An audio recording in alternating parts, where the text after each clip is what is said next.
Hi ముకుందార tech our channel. అయితే ఈరోజు ముందుగా మన దేశం ఎంత డెవలప్ అయింది, బయట దేశాలు ఎంత డెవలప్ అవుతున్నాయి అన్న దాని గురించి అయితే నేను ఈరోజు డిస్కషన్ చేయబోతున్నా. అయితే ఈ వీడియో చూసేయండి. ముందుగా ఏమనిపిస్తుంది వీడియో చూడగానే?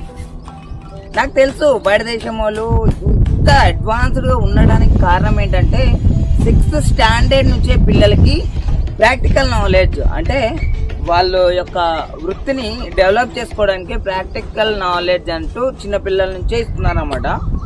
చాలా చక్కగా ప్రాక్టికల్ నాలెడ్జ్ చాలా చక్కగా చేస్తున్నారు. చూస్తున్నారు కదా అండి, ఇంత చిన్నప్పుడే అంటే 6th స్టాండర్డ్ నుంచే వీళ్ళకి ప్రాక్టికల్ నాలెడ్జ్ ఇచ్చి and 10th inter and engineering చేస్తే వేరే లెవెల్లో డెవలప్ అవుతారు అన్నది ఖాయం.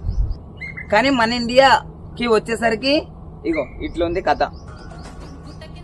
ఇలా ఉంటే మాత్రం మన ఇండియా మాత్రం ఇలానే ఉంటే ఇంకా 20 సంవత్సరాలు వచ్చినా డెవలప్ కాదు అండ్ అప్డేట్ కాదు అని నేను అనుకుంటున్నా. మీరేమనుకుంటారో కామెంట్ చేయండి.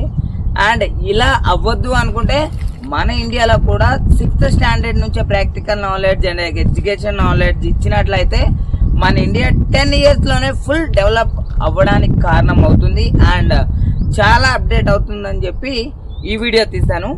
నచ్చితే లైక్ చేసి షేర్ చేసి కామెంట్ చేయడం మర్చిపోకండి. అలాగే సబ్స్క్రైబ్ చేయడం మర్చిపోకండి.